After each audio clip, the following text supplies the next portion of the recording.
When we look at the latest developments in the case of Azruddin Mohamed and his father Nazar, it's clear that something bigger is happening than just missed reporting days at a police station. On the surface, the story sounds simple.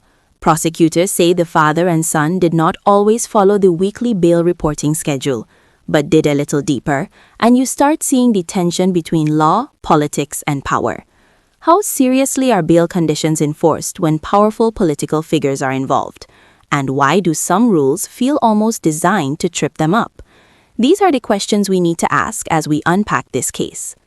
The Mohameds were arrested in Georgetown back in October 2025, following a U.S. extradition request. The charges are extremely serious: fraudulent gold exports, bribery, tax evasion, and customs violations.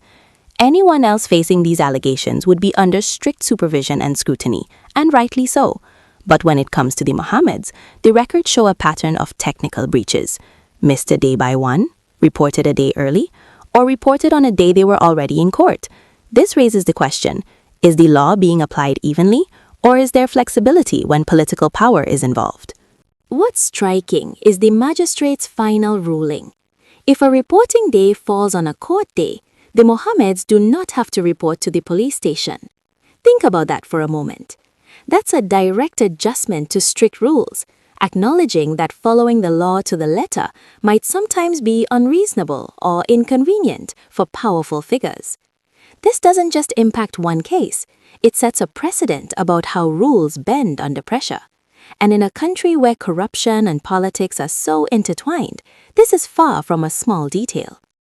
Let's also consider the public perception. When ordinary citizens see high-profile figures accused of serious crimes seemingly avoiding strict enforcement of their bail conditions, it erodes trust in the system. People begin to ask, if the Mohameds can get exceptions, what hope does an average citizen have of being treated fairly? The justice system is supposed to be blind to status and power, but moments like this make people question that principle. And there's the political angle. Azruddin Mohamed is not just any businessman, he's an opposition leader. Every step of this case is under the microscope. Any adjustment in his bail conditions will inevitably be read as either a favor or a manipulation, depending on your perspective. In a country like Guyana, where politics and business often overlap, you can't separate the legal case from the political drama surrounding it.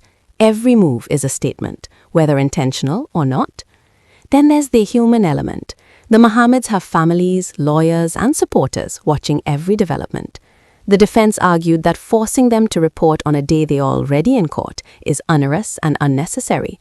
From a procedural perspective, that makes sense. But from a public trust perspective, it looks like powerful figures are being allowed to bend the rules to suit themselves. And that tension between fairness, law, and power is what makes this case so compelling.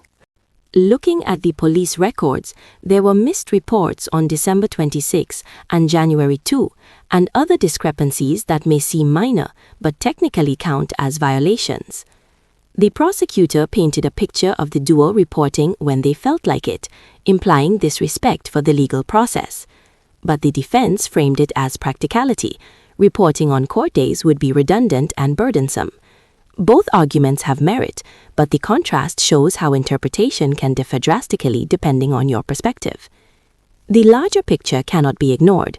This case stems from alleged financial crimes that impacted millions in taxes and royalties owed to the state. When you combine high-level corruption allegations with political influence, you have a story that goes beyond the individual. It's about accountability, transparency, and whether systems of power can operate without bending rules for the influential. And while we're talking about influence, let's talk about optics. Public commentary and media coverage, like the reports from Kaieteur News, shape how citizens perceive this case. Every article, every report, every live broadcast creates a narrative. The narrative right now is that the Mohameds are both powerful and above some rules, which is dramatic and politically charged. And drama sells. But it also raises critical questions about governance and the rule of law. Viewers, I want you to think about this. When you see a legal system adjust rules for someone with status, what does it say about fairness? Does the law truly protect everyone equally, or is it selectively enforced? And in countries where political and economic power are intertwined, can we even separate legal judgment from political influence? These are not easy questions, but they are the questions that give stories like this their real weight.